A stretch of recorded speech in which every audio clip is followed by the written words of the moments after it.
Hello and welcome to some more Star Citizen. As part of Alpha 3.24's release, the Sabre Peregrine, a new Sabre variant, has been released.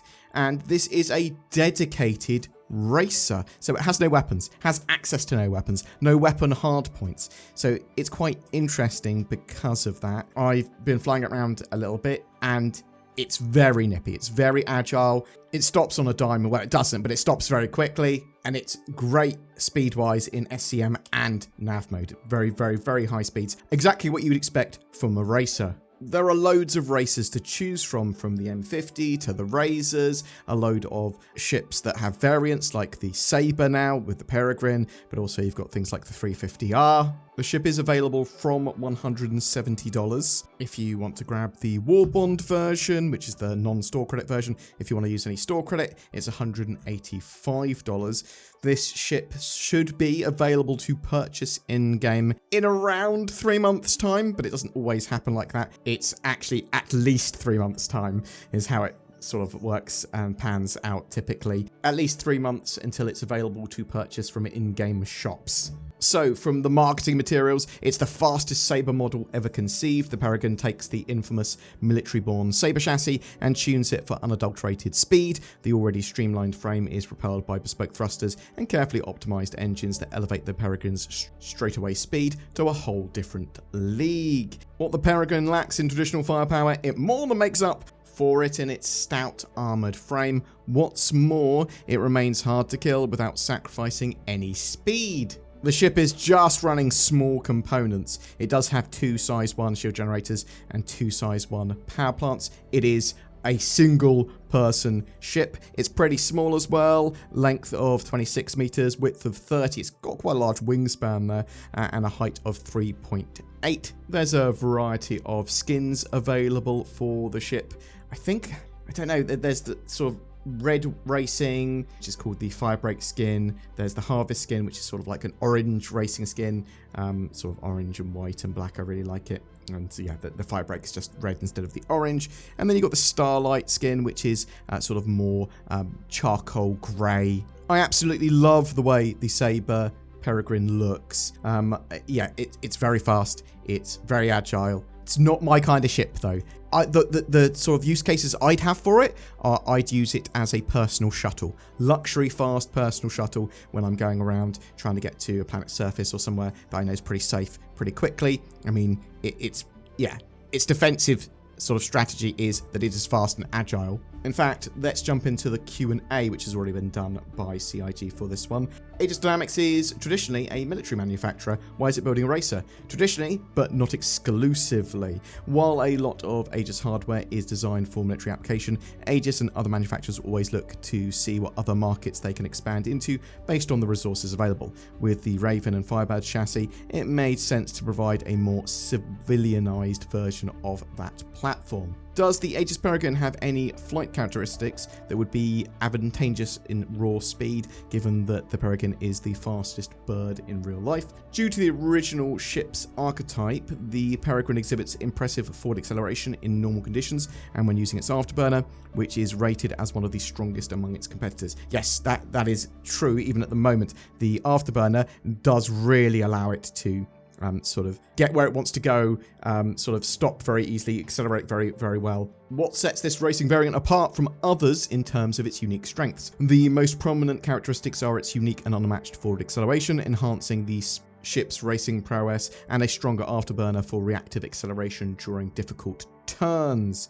Are there any unique flight characteristics, acceleration and maneuverability in atmospheric flight? The fundamental thing that distinguishes the Peregrine from other ships is its original archetype. While most races are built on snub and light fighters, interceptors, the Peregrine elevates the medium interceptor archetype to competition standards, making it the most formidable vessel in forward acceleration at the expense of some nimbleness due to its larger size. So, I believe it probably won't be as good in atmosphere as some of the other ships, but it is going to be dependent on the race course and what exactly you're doing, right? Some of these ships are just going to be better at getting the best race time at certain courses. Where does it sit in terms of acceleration, maximum speed and maneuverability compared to other races like the M50, Razor and 350R? The Peregrine is the answer to everything the Fury LX isn't. These are our 2 unmanned racing ships, so they're designed to be our ultimate pace setters. While the Fury's gimbaled main thrusters give it good maneuvering in twisty sections, the Peregrine is the opposite. The main thruster is typically positioned, but its power is far from typical, enabling the Peregrine to accelerate at up to almost 30 Gs. Pair that with high aerodynamics, and this is a hero of the racetrack that emphasizes top speed over cornering. Although, from what I can tell from my limited... I'm terrible at a racer, bear that in mind. It seems pretty good with its agility, although that could just be the afterburner I've been using to help with the turns. And also that's going to come from me flying sort of medium dogfighters and heavy dogfighters like the F8 as well. The Peregrine has an Engine's Performance Booster. Can you explain this new component and how it works? Due to the extra physical space, the Performance Booster means the Peregrine's performance is the best of all the Sabres. It's 13% faster to accelerate than the Firebird and 55% faster than the base Sabre.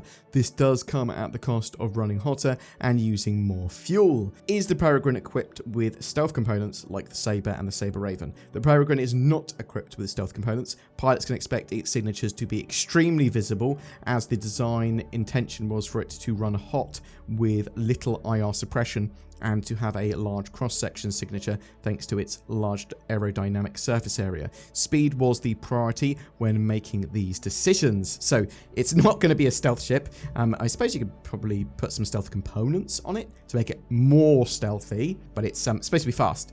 That's its main thing. Doesn't matter if you've super stealthy or whatever, if you're so fast no one can catch you, right? Does the main thruster of the Peregrine differ from those of the Raven or Firebird? It's designed for performance at the sacrifice of heat and efficiency to make sure it's best in class. Why was the main thruster design of the Raven Firebird chosen for a dedicated racing variant instead of the twin main thruster design of the base Sabre chassis? Mostly rule of cool, it has a slightly revised single engine design to provide a nod to the intended racing performance. The Peregrine features 12 maneuvering thrusters rather than 10, so it aligns more with the design of the Firebird, which has 12 rather than the base Sabre. Does this have any other characteristic changes, or is that at the expense of something? The performance profile of the Peregrine compared to all other variants in the series is tailored specifically for racing. A high count of maneuvering thrusters allows the ship to achieve consequently greater lateral and vertical acceleration compared to other variants of the same class, even the combat-focused ones. However, this comes at the expense of overall hull resistance to enemy attacks, making the racing variant unsuitable for engagements, especially without any offensive weaponry. The current max speed of the ship is 267 meters per second in SCM mode, and the ship's acceleration is significantly stronger than the other Sabres. Is the fuel capacity and consumption of this variant different from the other variants? The fuel capacity is the same as other variants, but you can expect it to burn through fuel faster than the others. The Peregrine is the only non-snub racing ship without any weapons. Are there any advantages to that? The benefit of having no weapons is reduced weight and complexity. Like in modern racing cars, this is the easiest way to make it faster, as it's lighter and more aerodynamic. But so, is that they don't put weapons in modern racing cars because they want the aerodynamic and lightness? Is that why? That makes sense. From a design perspective, having no weapons also removes the Peregrine from balanced discussions in PvP combat. This ship is not intended to be used in actual combat, and it is expected to disengage and flee any battles. The ship is equipped with countermeasures and 2 size 1 shields. Otherwise, its main defensive asset is its speed. Even interceptors are going to have a hard time catching it.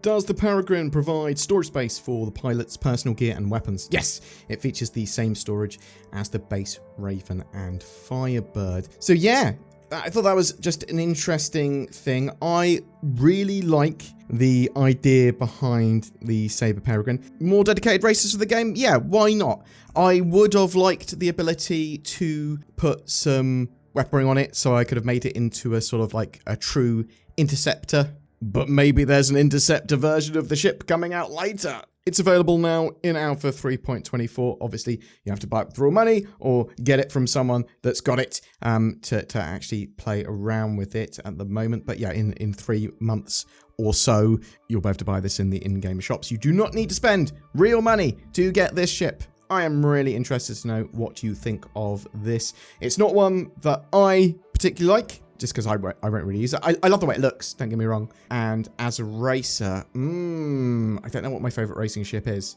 I do like the M50, I do like the Rosa, and I do like this. I think that looks absolutely fantastic, but I'm looking at it more as a combat ship, even though it has no combat capability. But tell me what you think in the comments below. I'd love to know if it's something you're going to be picking up, if it's something you're disappointed by, or something you absolutely love. What are your thoughts? Tell me in the comments below. Oh, also, Tobii eye trackers, they're on sale at the moment, so use the links below to get a hefty discount. And if you want some native head and eye tracking that's really high precision in Star Citizen, then that's where you should be clicking. You stand at the pearly gates. The winged being there weighs your sins against the weight of a feather. You are found wanting. Not a problem for nordvpn.com/BoredGamer though. Just change your location. Boom! You're in. Bypass your sin. Get nordvpn.com/BoredGamer. Probably not a tagline that Nord wants, bypass your sin, but that's what they're getting. Maybe they want one about its added security, privacy, or accessibility. Pah, everyone knows that. You get that at a touch of a button. Click these links below to get great deals on that VPN service. Every month we give away a ship, and this month of August is all about your favourite ships, because it's the ship showdown. My favourite ship is the Mercury Star Runner, and I don't want to give one of those away, but I will. It's a fantastic little multi-role, multi-crew ship. It's got a bit of cargo space, it's got room for a little vehicle, it's got a good amount of firepower, perfect little mission runner. In the future it's going to have data running, it's good for smuggling, it's got lots of secret little hidey holes. I absolutely love this ship. All you need to do to be in for a chance of winning that is comment on any of my videos made during August. Also, I would love to know what your favourite ship is. If you would like to further support the channel, consider just commenting or liking, subscribing. That all helps. But also there's the join button under my videos. That goes a huge way to allow us to make daily content on Star Citizen. There's also Patreon, sharing the videos, direct donations. There's links to all of that down below. Thank you so much for watching to the end. You take care and have a great day.